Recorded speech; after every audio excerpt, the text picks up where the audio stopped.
चलिए आज मैं आप लोगों को दूरबीन के बारे में बताने जा रहा हूं। यह भी जो है आप लोगों को इस बोर्ड परीक्षा के लिए बहुत ही उपयोगी है, वीवीआई है। ये निश्चित ही आप लोग जो है बढ़िया से इसको अमल कीजिए, ध्यान दीजिए, कहीं कोई कसर नहीं है।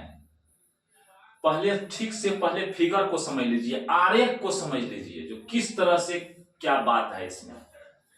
सबसे पहले देखिए, आगे जो है वस्तु के तरफ अर्थात बिंब के तरफ एक बड़ा लेंस लिया गया है। इधर देखिए आंख के तरफ एक छोटा सा लेंस है। ये जो है इसको अक्ष कहेंगे, एक्सिस भी बोलते हैं। ये समझिए पाइप है, नली है, इसी में यह दोनों लेंस जो है कसा हुआ है। क्लियर है? अब कहेंगे सर जी इसको बड़ा क्यों लिया, इसको छोटा क्यों लिया? इसका भी कहीं ना कहीं तो कारण होगा, तब तो ऐसा किया गया। यह बड़ा इसलिए लिया गया है कि दूर में जो वस्तु है उसकी जो प्रकाश किरण इस पर पड़ेगी तो अधिक से अधिक प्रकाश किरण को कलेक्ट कर सकेगा, संग्रह कर सकेगा, बहुत ज्यादा किरण इस पर आ सके। इसी कारण से इसको लंबा बड़ा लिया गया है। और यहां आंख के निकट छोटा लिया गया है। इसका कारण यह है कि आंख के निकट जो छोटा रहेगा तो सभी प्रकाश किरण जो है आंख पर ही पड़ेगी। अगर बड़ा लिया जाता तो जिधर तिधर भाग जाता। छोटा लेने से ये मतलब होता है कि छोटा लेने पर आंख तो छोटी आंख है तो सारी किरण जो है अधिकतर इसी पर पड़ेगा। बड़ा लेने पर बहुत किरण इधर उधर भाग जाता। इसी कारण से इधर वाला छोटा, इधर वाला बड़ा लिया गया है। अब देखिए, आप लोग पहले अगर वीडियो को देखे होंगे तो बहुत बात समझ गए होंगे। उसी आधार पर यह भी चीज है, थोड़ी थोड़ी बात के अंतर है, केवल सेटिंग का अंतर है। सेटिंग का क्या अंतर है? देखिए, इसका जो बिंब है उसका प्रतिबिंब देखिए इस लेंस के फोकस पर बना है। इसको FO लिखा गया है। FO क्यों लिखा गया है पहले मैं आप लोगों को बताया था भाई। ऑब्जेक्टिव लेंस है, पहला ऑब्जेक्टिव लेंस 1 और यहां पर 2 लिखा गया है। इसको इसलिए FO लिखा गया। क्लियर है? इसका हम लोग पहले से पढ़े हैं, 10th क्लास में भी पढ़े हैं कि अनंत पर के वस्तु का प्रतिबिंब फोकस पर बनता है। तो फोकस पर बना है कि नहीं देखिए FO, इसका फोकस क्या है FO। डैश भी लगाया है, खैर कोई बात नहीं। देखिए इसको मैं इसलिए बनाया हुआ निकाल के रखा हूं कि आप लोग ठीक से समझ जाएंगे। इस पर कहीं कलम भी चलाएंगे तो कहीं कोई दिक्कत नहीं होगी। अब बनाते फिर बताते तो समय ज्यादा लगता। तो देखिए FO पर क्या बना प्रतिबिंब। प्रतिबिंब का नाम क्या है A1B1। यहाँ पर A1 यहाँ पर लिखा हुआ है A1 और नीचे में B1, तो A1B1 प्रतिबिंब का नाम हो गया।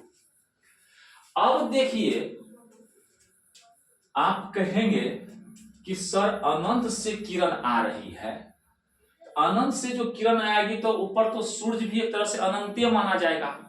बहुत दूर की वस्तु को अनंत ही कहा जाता। ऐसे ऐसी हम अनंत नहीं देख पाएंगे। लेकिन खगोलीय पिंड को, इसलिए इसको खगोलीय दूरबीन कहा गया है, खगोलीय दूरदर्शी भी कहा गया है। एस्ट्रोनॉमिकल टेलीस्कोप भी इसका नाम है इंग्लिश में। खगोलीय दूरबीन कहिए या खगोलीय दूरदर्शी कहिए, दोनों चलेगा। अब बात है जो उतनी दूर से जो किरण आएगी तो वह कैसे सीधा मुख अक्ष के समांतर तो किरण नहीं होगी। जब भी ऊपर देखते हैं तो ऐसे करके किरण आती है। तो देखिए ऊपर तिरछी किरण है कि नहीं, और यहां जो लेंस के पास ये किरण आई है तो क्या हुआ देखिए, लेंस इसको अपवर्तित कर दिया है, मोड़ दिया है। तो देखिए मोड़ देने पर कहां, यहां पर। फिर ये तो प्रकाशीय केंद्र होकर के किरण, दो किरण पर सब दिन विचार किए हैं पहले से ही। और ये जो है प्रकाशीय केंद्र होकर के आ रही है, ये तो मुड़ेगी नहीं किरण। नियम है कि प्रकाशीय केंद्र होकर के जाने वाली किरण मुड़ती नहीं है। क्लियर है? ये इसका नेचर ही है, स्वभाव ही है, ऐसा ही होता है क्योंकि वो सेंटर है। इसके बारे में पीछे हम लोग पढ़े हैं मैट्रिक में भी डिटेल से।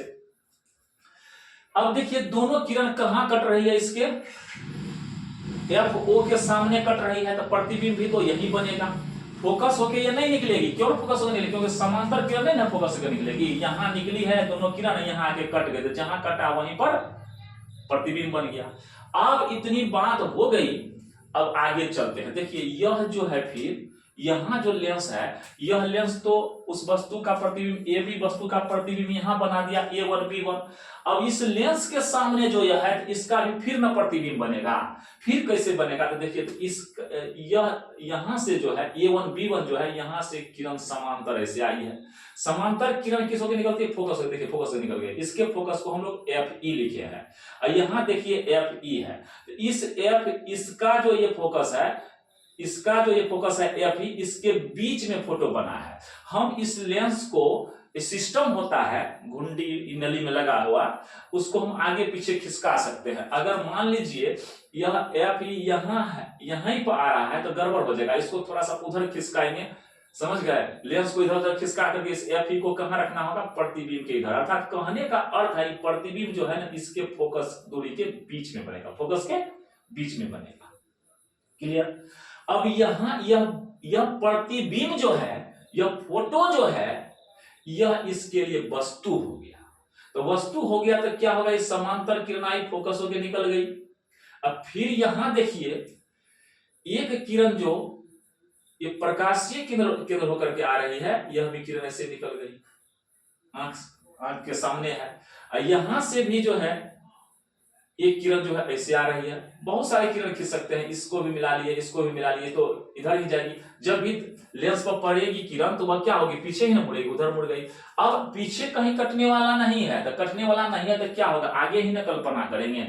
आगे कल्पना किया गया है ऐसे ऐसे। देखिए, इस किरण का भी कल्पना किया, जो किरण पीछे गई है ना, यहां से भी प्रकाशीय, इस होकर के इस लेंस के भी प्रकाशीय केंद्र होकर किरण गई है। तो यह सब किरण, यह किरण आकर के यहाँ मिली है, यह भी मिली है। वैसे तो जाना था इसको इधर पीछे बैक किया गया है। क्यों बैक किया गया? पीछे नहीं कटेगी, कल्पना किया गया। तो देखिए यहाँ काल्पनिक फोटो बन गया, प्रतिबिंब बन गया। इसका नाम क्या हुआ? A2B2। अब यह जो अंतिम प्रतिबिंब है और यह जो वस्तु है, ये दोनों के द्वारा जो बना कोण है, उसी का अनुपात जो है आवर्धन क्षमता कहलाएगा। उसी से आवर्धन क्षमता का व्यंजक निकलेगा। क्लियर है बात?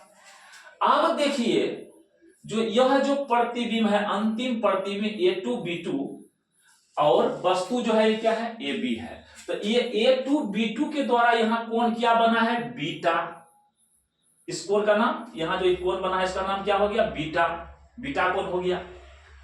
अब यहां पर बीटा कोण को क्या लिखा जाएगा? M बराबर, अच्छा कलर को चेंज कर लेते हैं, चलिए, M बराबर क्या लिखा जाएगा बताइए तो? बीटा बट्टा अल्फा। अल्फा कहाँ है? यही ना अल्फा कोण है। अरे यहाँ अल्फा बना तो यहाँ भी अल्फा, शीर्षाभिमुख कोण है, इसलिए नीचे में क्या लिखेंगे? अल्फा कोण लिखेंगे। क्या लिखेंगे? अल्फा कोण, बीटा बटे अल्फा। कहने का मतलब क्या हुआ? समझिए बात को बढ़िया से। यह जो कोण बना है भाई, प्रतिबिंब के द्वारा इस लेंस पर बना है। लेंस पर बना है, कुछ आंखें बना, क्योंकि आंख तो सटाइए ना देखते हैं जी, तो आंख पर बीटा कोण बना। अंतिम प्रतिबिंब तो वैसे ये भी है इसका, लेकिन अंतिम प्रतिबिंब यह जो बनाया है, ये अंतिम प्रतिबिंब का वैल्यू रहेगा। अंतिम प्रतिबिंब के द्वारा देखिए तो A2B2O, यहाँ पर बीटा कोण बना, तो बीटा हो जाएगा ऊपर में, प्रतिबिंब के द्वारा आंख पर बना कोण ऊपर में। और फिर बट्टा क्या करेंगे? ये वस्तु के द्वारा जो आंख पर कोण बना है, वह कोण बना है अल्फा, उसको लिखेंगे नीचे में बीटा बटे अल्फा। ये तो पहले भी लिखे थे। कहने का अर्थ है कि अंतिम प्रतिबिंब के द्वारा आंख पर बना कोण बट्टा वस्तु के द्वारा आंख पर बना कोण ही आवर्धन कहलाता है। क्लियर? ये दोनों में कंपैरिजन किया गया है बीटा और अल्फा में। अब एक बात सवाल उठता है, कहोगे कि सर जी आंख तो यहाँ है, लेंस पर अगर बन जाता ना तो पूछते कि आंखें पर बना है, आंख तो इसके करीब है, लेकिन अल्फा तो है यहाँ बना है, यहाँ बना है, ये कैसे हो गया? कैसे कहेंगे कि आंख पर बना हुआ कोण अल्फा है? अल्फा बना यहाँ, आप कहते हैं नेत्र पर बना है, ये तो झमेला का विषय हो जाएगा। एक बात समझिए बढ़िया से, यहां पर हम अनंत दूरी से जो आंख पर खींचेंगे तो वो बहुत जो है नगण्य हो जाएगा, ठीक से दिखाई भी नहीं देगा। तो इसी को मान लिया गया। कहे सर जी जबरदस्ती मानिएगा, नहीं भाई जबरदस्ती नहीं मानना है। एक बात समझिए, सूरज को जो ऊपर में हम देखते हैं, तो आगे अगर कोई कुछ लोग हमसे आगे है वह देखेगा तो उसको भी ऐसे ही करके देखना पड़ेगा कि नहीं पड़ेगा? उतना ही आंख को उठाना पड़ेगा, उतना ही सिर को उठाना पड़ेगा, तो वहां से वहां तक कुछ कौन बनेगा आंख के पास। और 25 फीट अलग लोग को खड़ा कर देंगे, कहेंगे आप भी देखिए, तो उसको भी उतना ही का कौन बनेगा, क्योंकि बहुत दूर है सूरज, इसलिए थोड़ा बहुत का अंतर होने से कोई फर्क पड़ने वाला नहीं है। हमसे 10 फीट आगे है आदमी, उसका भी उतने कौन बनेगा आंख पर, और हमसे 10 फीट पीछे है आदमी, उसको भी आंख पर सूरज का उतने कोण बनेगा। इसलिए अनंत पर के वस्तु का कोण जो है, अगर यहां बना है अल्फा इस लेंस के पास, तो यह लेंस जो थोड़ा दूर है तो वहां भी अल्फे बनेगा, कोई अंतर नहीं होगा। जैसे अभी हम उदाहरण दिए, तो यहां अल्फा कोण बना है, यहां अल्फा बना, दूर से आने वाली किरण है तो इसका शीर्षाभिमुख कोण ये है अल्फा है, तो यहां भी अल्फे बनेगा। अभी उदाहरण दिए ना सूरज का, थोड़ा बहुत का अंतर नहीं पड़ेगा क्योंकि बहुत दूर में वस्तु है जी। अब समझिए, दोनों बात तो हो गई। हम लोग शुरू से पढ़े हैं कि बीटा और अल्फा अगर बहुत छोटा हो तो हम बीटा को 10 बीटा, अल्फा को हम लोग 10 अल्फा लिख सकते हैं, पहले समझाए थे, ठीक है, इसमें कोई फर्क नहीं पड़ेगा। अब इसी को डील कर लीजिए, कहीं कोई दिक्कत नहीं है। अब समझिए, यहां 10 बीटा को हम लोग क्या लिख सकते हैं, तो 10 बीटा तो यही ना है, इसको हम लोग A1 B1 A2 B2 क्या लिखेंगे, A2 B2। इसको छोड़िए, यहां चलिए, यहां दोनों में, क्योंकि दोनों में कॉमन आ जाएगा। A1, अरे यहां से कौन बनाइए कि है, यहां से कौन बनाइए, कौन तो उतने ना बनेगा, यहां से बनाइए, या यहां A1 B1 से बनाइए, कौन तो बीटे बनेगा, इसलिए A1 B1 को लेना है। क्या लेंगे, A1 B1। तो ध्यान दीजिए, अब इसी बात को मैं यहां बैठा रहा हूं, देखिए ध्यान से, देखिए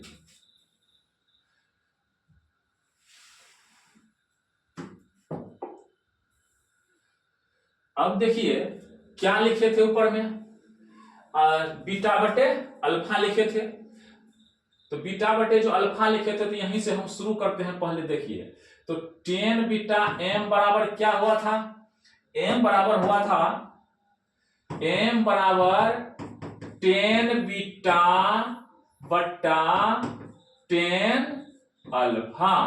तो अब देखिए, जो 10 बीटा जो है, इसको हम लोग क्या लिखते हैं, लंब बटे आधार ना लिखते हैं, तो m बराबर आराम से हम लंब कोण यही हुआ, आधार तो ये हो गया, हुआ कि नहीं ये, तो हम लोग क्या लिखेंगे इसको बताइए बढ़िया से।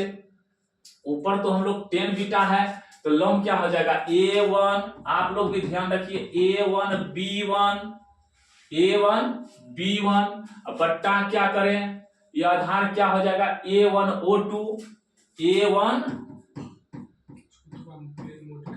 O2, ठीक है, A1 O2, फिर यहां क्या करें, अब चलिए इसमें किस कोण में, अल्फा कोण में, अल्फा कोण में देखिए तो यहां क्या हो रहा है, इसमें भी यही भुजा आ रहा है, अल्फा कोण के सामने लंब होगा ना, A1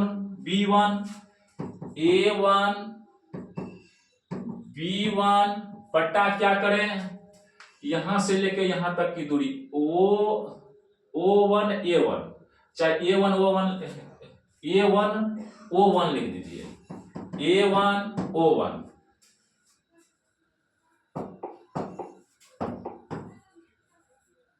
इसको बीच में रखना है। चलिए क्लियर है। अब क्या करें, इतनी बात हो गई, तब समझिए हम जो है बहुत काम कर लिए, बहुत काम इसमें हो चुका है। अब क्या करना है,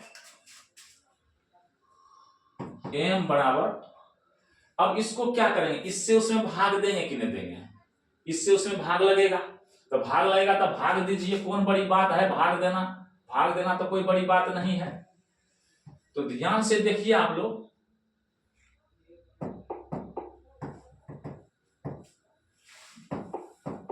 देखिए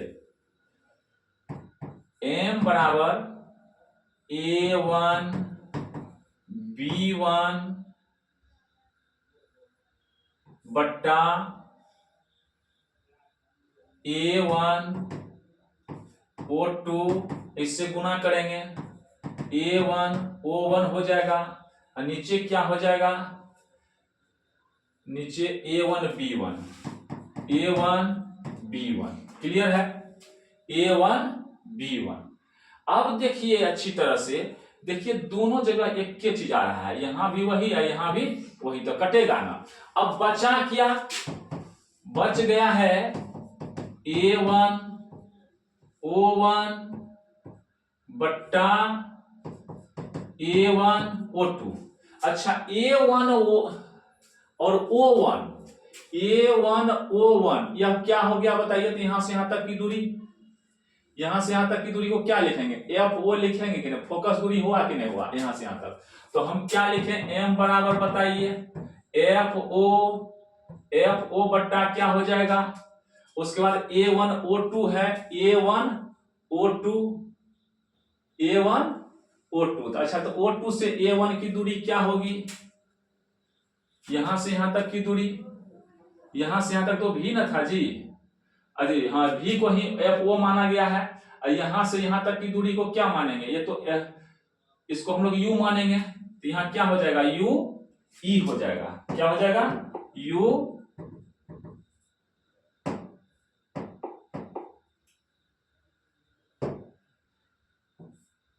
UE हो जाएगा, क्लियर है।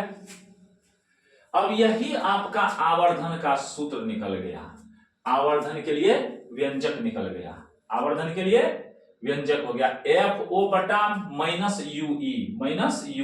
कहेंगे माइनस क्यों लिखे हैं, माइनस क्यों लिखे, माइनस लिखने का कारण क्या है, तो देखिए तो दूरी हम किधर से किधर मापे हैं, बढ़िया से देखिए, अच्छी तरह से देखिए, दूरी हम कहां से कहां मापे हैं, FO बट्टा UE। FO तो प्रकाश किरण इधर जा रही है, तो यहां से O से लेकर के FO कहिए या O1 कहिए, तो यहां से इधर न मापे हैं जी, प्रकाश किरण इधर मापा जा रहा है, और यहां पर इस लेंस से इधर दूरी माप रहे हैं, तो प्रकाश किरण इधर जा रही, इधर माप रहे हैं, और इस लेंस से इधर माप रहे हैं, तो यह क्या हो जाएगा, यहाँ केंद्र से दूरी मापा जाता है, तो यहाँ से O2 A1 क्या हो जाएगा, यहां से यहां तक तो वस्तु न हुआ, इसके लिए तो UE लिखेंगे। देखिए आवर्धन क्लियर हो गया, कहीं कोई दिक्कत इसमें, कहीं कोई दिक्कत है तो बोलिए, कहीं कोई प्रॉब्लम नहीं है, समझने में कोई दिक्कत नहीं है। अरे क्या किए, कुछ नहीं किए भाई, अरे बीटा था ना, यहाँ क्या था अल्फा, तो बीटा बटे अल्फा कर दिए, वही तो M हो गया, और बीटा को हम लोग 10 बीटा मानते हैं, अल्फा को 10 अल्फा मानते हैं, तो क्लियर है कि M बराबर हम लोग क्या करेंगे, बीटा की जगह पर 10 बीटा लिखेंगे ना, अल्फा की जगह पर 10 अल्फा लिखेंगे ना। जब 10 बीटा हो गया, अब बढ़िया से समझिए, तो 10 बीटा है तो 10 थीटा का लंब बटे आधार होता है कि नहीं, तो बीटा तो यही ना है, तो ये क्या हो गया, बीटा कोण के सामने जो भुजा है A1 B1 लंब हो गया, तो लंब लिखे हैं हम लोग। अब यहां से यहां तक जो आधार है इसको क्या लिखेंगे, यहां से यहां तक A1 O2 लिख सकते हैं, चाहे O2 A1 लिखिए, तो लिखे है ना A1 O2। अब देखिए अब क्या है, नीचे 10 अल्फा, अल्फा कोण तो ये है, तो ये भी एक त्रिभुज हो गया, देखिए O1 A1 B1 त्रिभुज हुआ कि नहीं, तो इस त्रिभुज में इसके सामने की भुजा A1 B1 इसमें भी आ गया, तो A1 B1 तो कॉमन हो गया दोनों में, A1 B1। और फिर आधार कहां से कहां तक, यहां से लेकर के यहां तक की दूरी को क्या बोलेंगे, यहां से यहां तक की दूरी को FO बोलेंगे कि नहीं, अर्थात इसका फोकस है तो फोकस को स्मॉल f में लिखा जाता है ना, FO F लिखते हैं। अब देखिए तो क्लियर हो गया, इसी मान को बैठा दीजिए नीचे में, यहां से यहां तक हम लोग जो है A1 O1 भी लिख सकते हैं, क्लियर।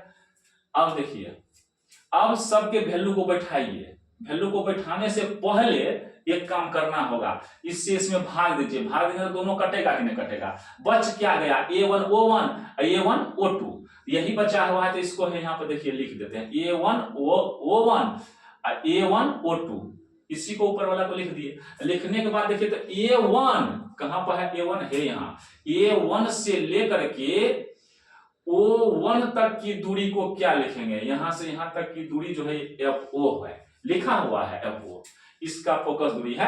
और फिर नीचे में क्या लिखे हैं, यहां से यहां तक की दूरी क्या होगी UE, यू ई क्या इधर से इधर दूरी माप रहे हैं, रोशनी इधर आ रही है, हम इधर से इधर माप ले, क्या होगा माइनस में होगा। क्लियर हो गया, यही तो आवर्धन की क्षमता के लिए व्यंजक हो गया। और इसमें क्या बचा, अब सवाल उठता है कि अगर वस्तु डी पर हो, अगर वस्तु नहीं प्रतिबिंब डी दूरी पर बने तो तब क्या होगा, प्रतिबिंब डी दूरी पर बने तो तब क्या होगा।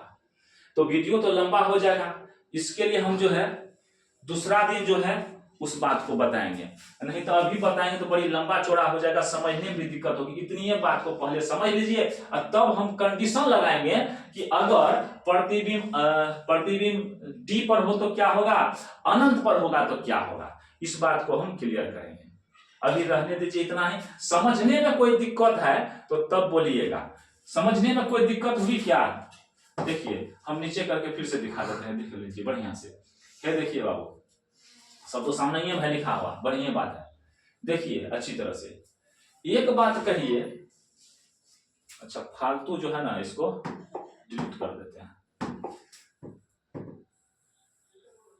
इसका कलर आ गया है, अब समझ जाइएगा, हटाइए।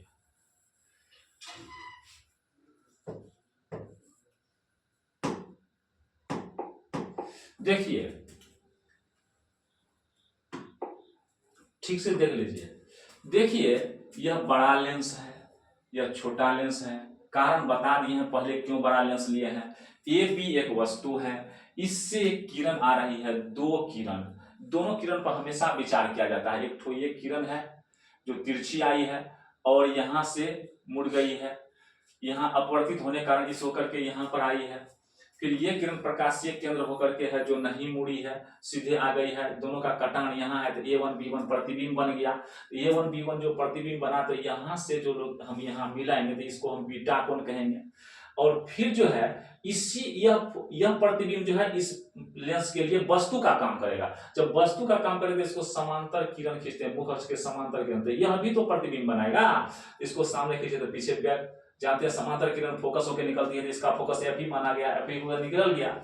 फिर यह किरण को भी फिर क्या करेगा, यह लेंस जो है मोड़ देगा, इस किरण को भी यह लेंस मोड़ देगा, जो ये किरण आई है मुड़ गया, आंख की तरफ गया। अब देखिए आगे तो किरण कटने वाला नहीं है, तो जब आगे कटने वाला नहीं है तो कहां जाएगा, ये इधर कटने वाला नहीं तो इधर पीछे ही न जाएगा, बैके न होगा। और वैसे भी जानिए कि जब फोकस के बीच में, इसका फोकस तो यहाँ ना है जी, इसके बीच में जब कोई वस्तु रहता है तो प्रतिबिंब काल्पनिक ही बनता है। तो यह काल्पनिक प्रतिबिंब तो आगे ही बढ़ा करके बनाएंगे। जब आगे बन रहा है तो ये कैसा प्रतिबिंब बना है, देखो देखिए तो काल्पनिक बना है, A2 B2। अब देखिए यह जो बीटा कोण है तो यहां से बनाए या यहां से बनाए, बात वही होगी बीटा। अब इससे आंख, ये वस्तु के द्वारा जो कोण बना है आंख पर, वह क्या बना है, अल्फा बना है। अल्फा बना है अर्थात यहां बने कि यहां बने कोई फर्क नहीं पड़ेगा, क्योंकि दूर की बात हो रही है, दूर की बात में थोड़ा बहुत का अंतर नहीं होगा। जैसे आंख पर सूरज ऊपर में उगा हुआ है, कोई आदमी 10 फीट उधर है, वह सूरज को देखे तो उतने कोण बनाएगा, फिर 10 फीट अलग हट के देखेगा तो फिर भी उतना ही कोण बनाएगा, कोई फर्क दूर नहीं पड़ेगा, क्योंकि बहुत दूर के लिए थोड़े से दूर का कोई वैल्यू नहीं होता है। अब देखिए जब बीटा हो गया तो हम लोग क्या पढ़े हैं, अरे आवर्धन बराबर सूत्र होता है बीटा बटे अल्फा। कहने का मतलब है आंख पर अंतिम प्रतिबिंब के द्वारा बनाया गया कोण, अंतिम प्रतिबिंब के द्वारा बनाया गया कोण बीटा, और आंख पर वस्तु के द्वारा बनाया गया कोण अल्फा का अनुपात ही कहलाता है आवर्धन। अल्फा और बीटा जब छोटा होता है तो बीटा को हम 10 बीटा, अल्फा को 10 अल्फा लिख सकते हैं, कोई बात नहीं है इसमें। अब इसी वैल्यू को पुट कर दीजिए, बीटा के जगह पर 10 बीटा लिखिए, अल्फा के जगह पर 10 अल्फा लिखिए। अब देखिए m बराबर 10 बीटा बटे 10 अल्फा, इसी बात को लिखें, इसी बात में सब बात है। अब देखिए तो 10 बीटा बराबर 10 थीटा बराबर 2 लंब बटे आधार पढ़े हैं, तो बीटा के आगे में देखिए तो ये क्या है, A1 B1 है कि नहीं, तो लंब हो गया, ये क्या हो गया, आधार हो गया। तो इस लंब को हम लोग क्या लिखेंगे, A1 B1। नीचे देखिए तो अब आधार क्या है, A1 O2 है, तो A1 O2 लिख दिए बट्टा, 10 बीटा का वैल्यू लिख रहे हैं, वैल्यू नहीं उसका जो है अनुपात जो है उसको लिख रहे हैं।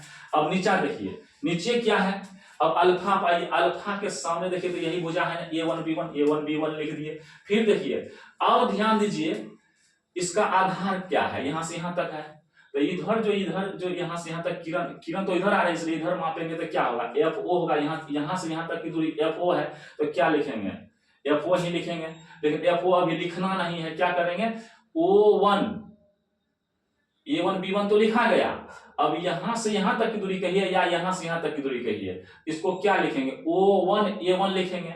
चाहे A1 O1 लिखिए, उल्टा लिखिए, सीधा लिखिए, कोई फर्क नहीं। O1 A1 लिखिए, चाहे A1 O1 लिखिए, तो A1 O1 लिखे हैं कि नहीं।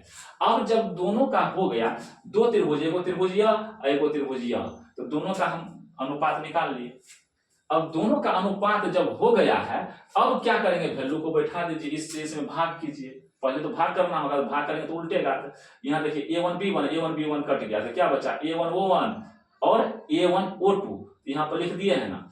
A1 O1 को कितना लिखेंगे, देखिए तो A1 O1, तो यहाँ से यहाँ तक की दूरी पहले हम बोल दिए थे, यहाँ से यहाँ तक की दूरी कितना है, FO है, FO लिखेंगे, FO लिख दिए। फिर A1 O2, A1 से लेकर के O2 की दूरी तो इधर, रोशनी इधर आ रही है, तो हम लेंस से मापेंगे, इधर से इधर मापेंगे तो क्या होगा, माइनस UE होगा। क्या लिखेंगे, UE, माइनस UE, अर्थात FO बटे क्या हुआ, UE। यही आवर्धन के लिए सूत्र हुआ। इसको आप बहुत कम भी दिमाग लगाएंगे तो काम चल जाएगा। चलिए, धन्यवाद। कितना